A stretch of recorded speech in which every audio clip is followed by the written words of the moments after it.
আজ আমরা সেজন্য অমুসলিমদের অধিকার সম্পর্কে বলতে চাই। আপনি হয়তো মনে করবেন যে এটার আর কি দরকার।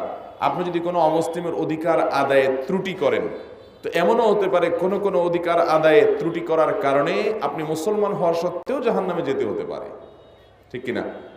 অমুসলিমের প্রতি যদি আপনি জুলুম করেন, অন্যায় করেন, অবিচার করেন, কোরআন সুন্নাহর বিশ্লেষণ অনুপাতে জুলুম বলা যায় এরকম কাজ করেন, তাহলে এই জুলুমের কারণেও আল্লাহ তাআলা আপনাকে বিচারের মুখোমুখি করবেন, শাস্তি দিতে পারেন এবং জাহান্নামে যেতে হতে পারে। এই জন্য অমুসলিমদের প্রাপ্যগুলো কি, তাদের অধিকারগুলো কি, তাদের পাওনাগুলো কি, সেগুলো আমাদের জানা দরকার আছে না নেই? আমরা আজকে অমুসলিমদের 7টি অধিকারের কথা বলবো কোরআন এবং হাদিস থেকে।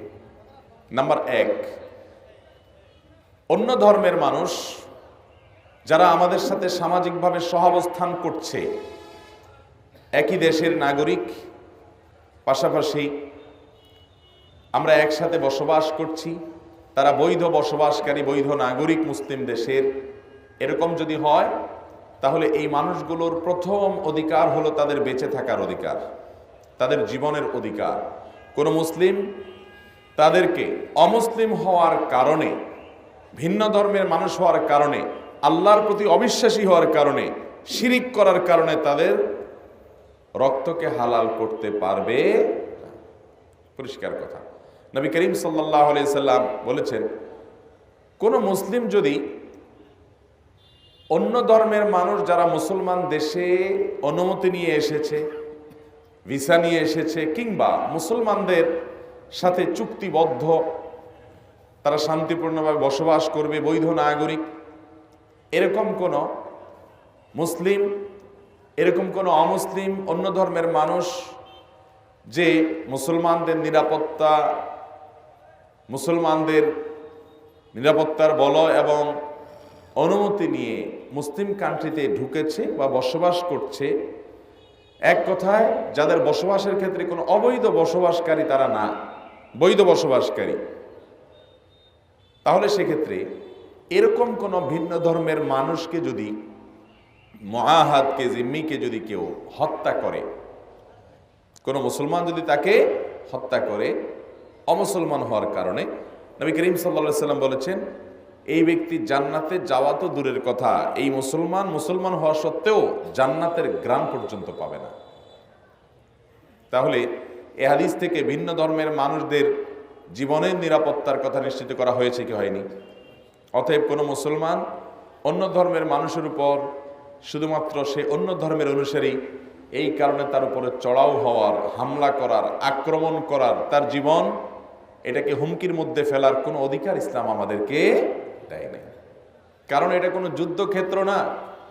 যদি তারা যুদ্ধে লিপ্ত হয় মুসলমানদের সাথে, ইসলামী শরিয়া যেটাকে জিহাদ বলে, সেই জিহাদ রীতিমতো হয়, তাহলে তো সেটা ভিন্ন বিষয়, রণাঙ্গন। কিন্তু শান্তিপূর্ণভাবে সামাজিক সহাবস্থান আছে এরকম কোনো ক্ষেত্রে, এমনকি যদি তারা কোনো অন্যায়ও করে, আপনি নিজে থেকে সে অন্যায়ের বিহিত করবার জন্য তাকে হত্যা করতে উদ্যত হবেন, নিজের হাতে নিজে আইন তুলে নিয়ে, এই সুযোগও ইসলাম আমাদেরকে দেয় নাই। তাহলে এ হাদিস থেকে পরিষ্কারভাবে অমুসলিমদের জীবনের নিরাপত্তা নিশ্চিত করা হয়েছে কি হয় নাই? শুধু এ হাদিস নয়, বহু আয়াত এবং হাদিস আছে যেগুলো আমরা তাকালে দেখি যে ভিন্ন ধর্মের মানুষ তাদের জীবনের নিরাপত্তা দেওয়ার নির্দেশ আল্লাহ তাআলা আমাদেরকে দিয়েছে। ইসলাম মানে কিন্তু আমার জোশ, আমার জজবা, আমার আবেগ, এগুলোতে আমি তাড়িত হয়ে যা খুশি তা করার নাম নয়। ইসলাম হলো আনুগত্যের নাম, ইসলাম হলো অনুসরণের নাম।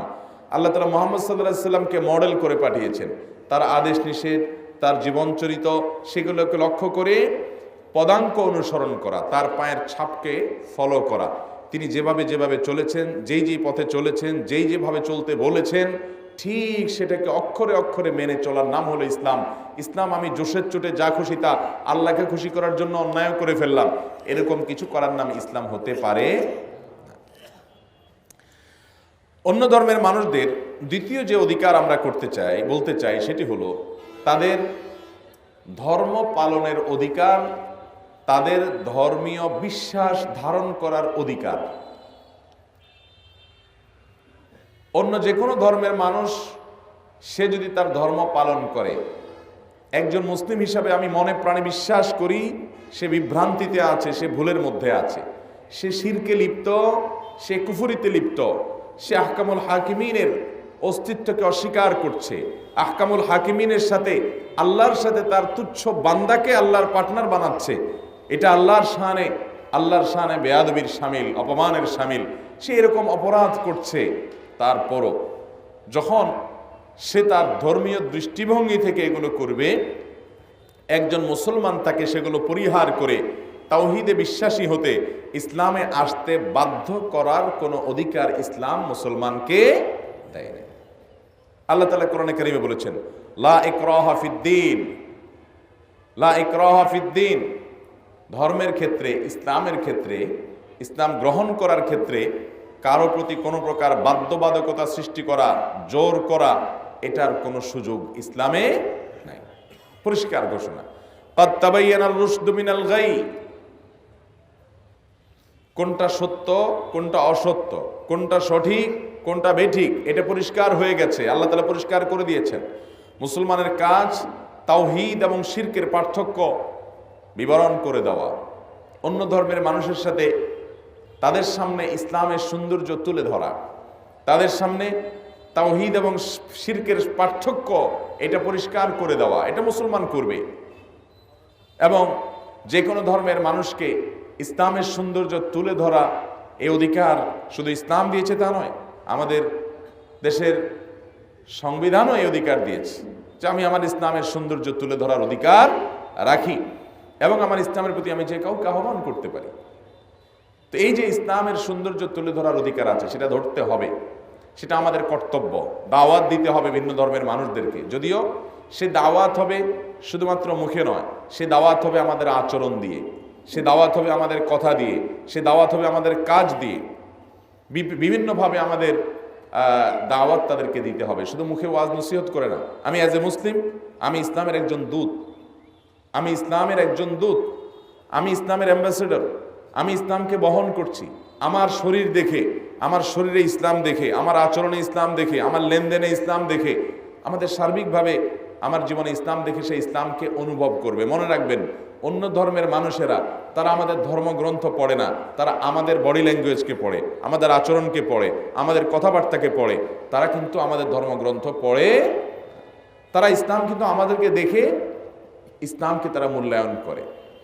এই দৃষ্টিভঙ্গি থেকে একজন মুসলমানের দায়িত্ব কিন্তু অনেক বড়, যে তিনি যদি কোনো অন্যায় আচরণ করেন, একজন অমুসলিম দেখে মনে করবেন ও তাহলে এই ইসলাম, তাহলে এই লোকটাকে ইসলাম সম্পর্কে ভুল ধারণা দেওয়ার জন্য আমরা দায়ী হব কি হব না।